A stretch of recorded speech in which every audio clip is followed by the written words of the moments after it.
To turn our attention to security. In this first lesson of our look at security, we're going to go ahead and focus on what are the types of attacks that we can expect. You want to know thy enemy when you are designing security infrastructures. You want to know what are the common categories of attacks and, of course, how to guard against them. We're also going to talk about something that every security environment needs, and that's a nice security policy. We need a well-documented, well-defined security policy. Everybody could use one of those. But here's the thing, they all won't be created equal, obviously. You're not going to create all of those security policies equal because of the fact that, well, my goodness, the security needs for one organization are not going to directly reflect the security needs of another organization. So while we all need a security policy, what will be in the security policy? Okay, what that security policy will actually say, well, there's going to be a lot of variation in that from company to company. Let's understand the common attacks that we can fall prey to in modern networks. By the way, these can fall into two general categories. The two general categories of these particular attacks, we tend to group them into a very, very broad category called active type. Okay? And we tend to go ahead and term another major overall category of passive attacks. So you'll see this commonly used phraseology in networking of active versus passive. Now, this makes a lot of sense for security attacks, right? There are some that are going to be passive. What would be an example of a passive attack? Well, how about what's called a reconnaissance attack? In a reconnaissance attack, someone's trying to do a little better job of documenting the network than maybe even you did as the network designer. You know what's scary about a reconnaissance attack? I mean, after all, it's pretty passive. They're not destroying a system. They're not obtaining some of your corporate secrets. No, they're just acting more passively. They're mapping out your network infrastructure. But yikes, what's really scary about this category of attack is it typically indicates that something bigger is on the way. Yeah, if someone's mapping out your network with a reconnaissance attack, it means that probably sometime soon you're going to be seeing more active types of attacks. Maybe they're trying to deny service. Maybe they're trying to gain some confidential files. So reconnaissance attacks are passive. They're mapping out your network. But the really bad thing is they're often a precursor to something much scarier, much more damaging. Certainly one of those things could be gaining unauthorized access to areas. You know, when you really break down network attacks that are happening against organizations today, you find that most of the attacks are coming from the inside of the network, and you find that most of the attacks are intentional or unintentional unauthorized access. I remember in my life in a large network as an employee, okay, not in the IT department. I was in this large network, not in the IT department, and I can remember accidentally trying to click on things I wasn't supposed to click on. Yeah, sure, likely story, right? But no, seriously, how many times have you done that in the network that you live in? It could happen. You think you're trying to open some folder, you think you're trying to access a network icon, and you double click it in your Windows workstation, and bang, you see the security warning, and you realize, oh, wow, I was just trying to access the HR records of that really cute girl that works down the hall. All right, well, these types of attacks are very, very common, unfortunately, and they may be malicious in nature or non-malicious in nature. Denial of service attacks boy, oh boy, these strike parts of network administrators. These can be devastating. They can really, really bring down a network. Okay, they can really, really bring down a network or a service, and they're really relatively easy to carry out. Denial of service. I mean, a crude example of a denial of service attack would be for someone to flood one of your web servers with false requests for information just to impede its ability to get that information out to others, right? So I mean, just to make the server too busy in order to fulfill legitimate requests for information. So certainly we could be in a situation where the denial of service attack is being initiated against us, and it may be more fancy than just flooding us with false traffic. Oftentimes, what happens with a denial of service is the inventor of the attack has discovered some flaw in the application or particular service, and they are taking advantage. They're exploiting that flaw. A great example was early on with Internet Explorer, the web address couldn't be exceeding a certain length. If the web address entered into Internet Explorer exceeded a certain length, it would denial of service Internet Explorer and it would crash. See how simple these attacks can be, yet the very, very frustrating nature of them. I mean, if someone was doing this to you and you couldn't use your web browser, you'd be in real trouble. I suppose that's why those of us that seriously always need to make sure we have internet access, we seriously always have more than one browser on hand, don't we? These days, many corporate employees have Internet Explorer sitting right next to Safari, sitting right next to Firefox, sitting right next to Chrome, and they'll switch browsers as they need to. A man-in-the-middle attack, this is a very, very, this is such a common attack where two devices are communicating over some unsecure medium, and somebody in the middle just comes right along and starts grabbing those communications. Oftentimes, it is done transparently, where the two devices that are communicating have no idea that it happened. Obviously, our huge technical thing we do to guard against this type of an attack is we engage in encryption. Encryption is going to allow the person perhaps to intercept the transmissions, but they won't be able to do anything. In other words, they won't be able to make heads or tails of the information.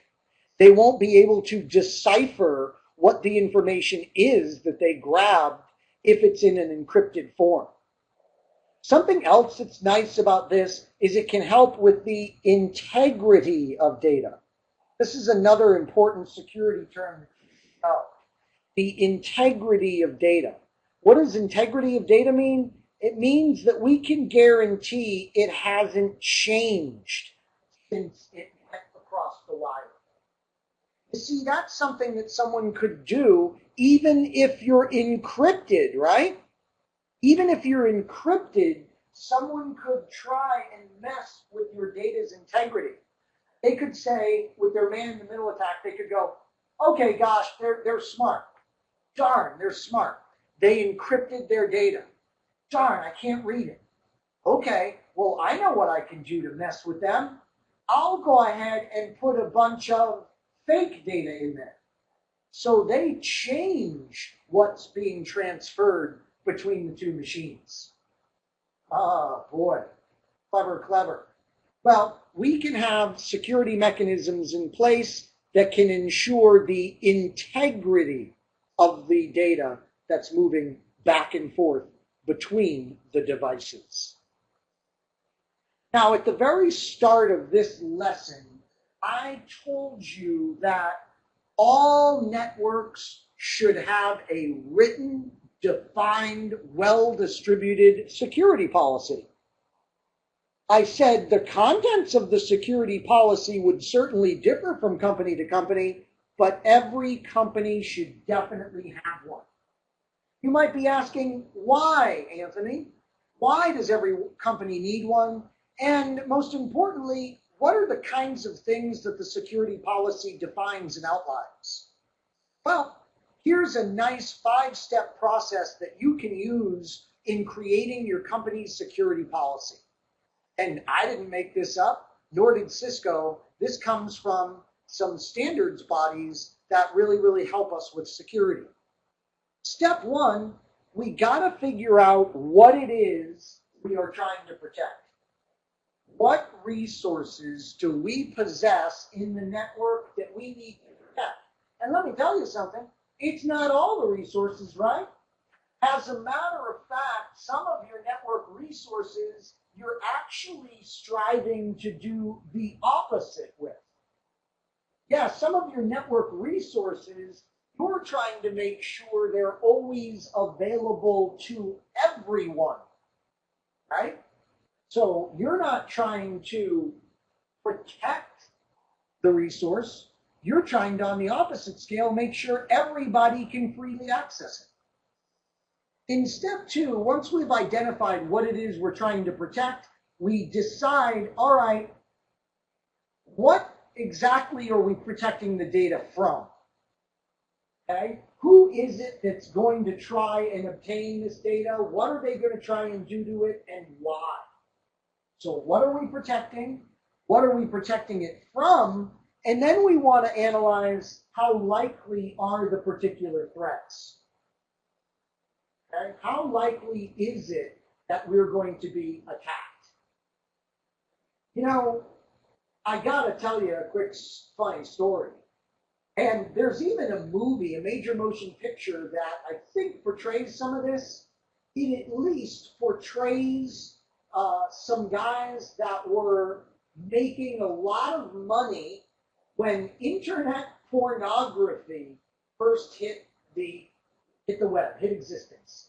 I know, right? Just when you thought you knew what I would say next, I bet you never in a million years thought I would be talking about internet pornography right now. But bear with me, I'm going to get to the point. The funny thing about internet pornography, this industry, when it first hit, was internet pornography companies became really great at security really fast. Why? Well, because it was cutthroat competitive when it first started hitting the internet, and people were making millions and millions of dollars really fast in the seedy world of internet pornography. These companies were employing people to attack the websites of their competitors viciously. And some of the most revolutionary internet security practices were put in place by these pornography companies. I suppose they were also attacked not just by competition, but by people that were like, ugh, this is gross, you know, and I can't believe how much money they're making, and I'm going to attack them just for the fun of it. So, interesting that we saw some pretty big advances in internet security as a result of none other than internet pornography. So we look at what we're trying to protect, we look at who we're protecting it from, we look at the likeliness of threats, and then we, in the security policy, recommend, two big words here, cost-effective security measures. You see, let's face it, if we all had unlimited budgets, if we all possessed unlimited budgets, well then by all means we would run right out and we would buy every possible security mechanism that Cisco had to sell us. Why not? Right? Why not? even if we're not likely to be attacked, I might as well go ahead and fully guard against that rare occurrence of attack with all of the greatest possible security technologies ever created. Well, obviously that wouldn't be cost effective, and that's why we want to do a thorough security analysis on a network by network basis. By the way, one thing that's interesting about this security policy is it never just finishes. It's not like a Stephen King novel where he writes the last sentence and bang, that's it. Unless, of course, he later releases an unabridged version that's 5,000 pages longer. But you get the idea. Even when he wrote the unabridged version, when he was done, he was done. Well, this security policy, yeah, when you get to the end, you may be rinsing and repeating. You may be consistently analyzing how effective the security policy is, and then repeating the process based on what's going on in your organization. Your security policy will typically contain a list of what's acceptable for the network. You have to put out the security guidelines that define acceptable usage. You then have to dictate exactly what will be done policy-wise to protect the network, and then you need to make sure that you put in place how the security will be managed. And don't forget this, your security policy should clearly, unequivocally dictate or designate what will be done when there is some security breach. You really want to outline what happens when there's a breach of security. As a matter of fact, it should even include the punishments for internal employees. They should be signing off on the fact that they understand what their security expectations are in your network, and they should be signing off to the fact that they understand the punishments that will ensue should they violate key security policies. Now, some key security concepts that it is critical we understand. Well, there is something called Cisco's self-defending network design. And the self-defending network design consists of modularity, surprise, surprise, and it includes something called trust and identity management, threat defense, and secured connectivity. So we have these major areas of the Cisco self-defending network. Cisco has policies and procedures and products that we can adhere to in order to provide these three pillars of the Cisco self-defending network. Now, trust and identity management is a huge aspect of this, as it's critically answers the questions and imposes protections for who can access our network, when they can access it, and what they can do and for how long. So who do we trust? Who do we allow to communicate with our network and access things? What is the domain of trust? This is where we group systems together that share the same security requirements, and we verify who you are through identity controls. Maybe we use simple passwords. Maybe we use tokens, which is a password and some physical thing you must possess. An example of a token is your ATM card. In order to get money out of your bank, you got to possess the ATM card and you have to know a password. So tokens combine something physical you got to have and something you got to know, like a password. One-time only passwords. These are cool. They can be used to give you initial access, but then poof, they expire. And a new password is dynamically generated and must be used. And maybe you're even using a certificate in order to gain access. This is a third-party involvement oftentimes, and the third party has said, yep, I can vouch that this is the entity they say they are. All of this helps us obtain or achieve access control, which we know is initiated by AAA. We've mentioned AAA several times in here. We know it is authentication. We know it is authorization. And we know it is accounting. Very, very cool, very, very powerful. Authentication, who are we? Authorization, what can we do? Accounting, for how long did we do it? Another key security concept that we've already referenced in this course is IP security. We know that IP security is a suite of security protocols that can allow us to build secured VPNs. Yeah, thanks to IPsec, we can create these really sophisticated, secure, virtual private networks. There are two architectural approaches to IPsec. There's what's called authentication header, not popular, and then there's encapsulated security protection. I think I got that exactly right, but ESP is the acronym. ESP, okay? ESP is the much more popular technology. Why?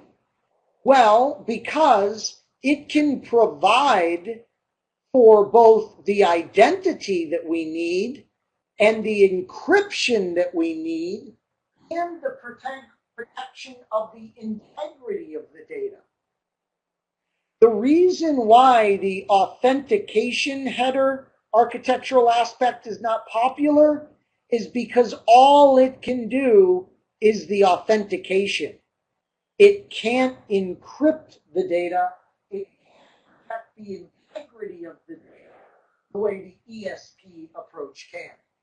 Now, it's nice that they broke it up like this, by the way. So in the rare case that all you're interested in is the authentication of the VPN, well, you can have that in a very low overhead way in which to implement. But by far, the more popular approach is ESP. Now, one of the things that we said ESP can give us is encryption, and this is brought about via various encryption algorithms.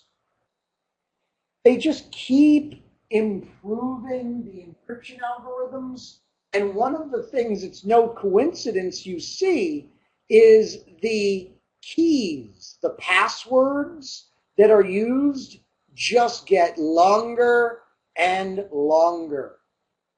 There used to be DES encryption, the 56-bit key or password. Now there's triple DES, which uses a 168-bit password. And then the latest is the advanced encryption standard, AES. And here we have different flavors for different keys. 128-bit, 192-bit, even a ridiculously secure 256-bit. By the way, there are laws that guard against you sending information out of the country or taking information into the country that's got too strong an encryption applied to it. So watch out for that. You don't want to violate any international law when you are encrypting your communications. Something else that is important is secure shell. Secure shell is a telnet alternative. We want to do away with telnet in our environments. Yep, we want to do away with telnet. And we want to do away with telnet because Telnet does not encrypt the data by itself that is sent over the public medium. We need to encrypt that important information, and Secure Shell does that by default. So Secure Shell is a secure Telnet alternative. And then there's SSL, Secure Socket Layer. I'm sure you're familiar with this. This is how you can go up to Amazon.com, for instance, put in your credit card, and make a secure transaction. So SSL is web-based, internet-based security. And I shouldn't say internet-based, since obviously you could do SSL for secured communications in an intranet that's not on the public internet. Well, you just survived our first lesson in security concepts. I hope you enjoyed it. And next up, what we'll be taking a look at is some of the various security products from Cisco Systems and what they can do for us. What those various security systems that Cisco likes to market, what they can do for us in a security design. Before we do that, though, a review question for you. What are alternatives for encryption, and provide the approximate key lengths involved? All right, well, I remember that there are some DES alternatives that we discussed. We know that DES is very, very simplistic. In fact, I got to tell you, DES is really considered legacy now. And that's because it uses a key that's just too short. The 56-bit key that is utilized by DES encryption is just considered much too easily broken now. So alternatives, well, there's triple DES. Now, doesn't it make sense that triple DES should have a key length that's 3 times that of DES? Yeah, 168 bits. Does it work out that it's exactly 3 times? Let me see. 56 times 3. That's 12, 18. Look at that. It's exactly 3 times the length of the key. All right, well, that's easy to remember. And then remember, with the AES, there's a 128 version. There's a 192 version. There's a 256 version. Wow.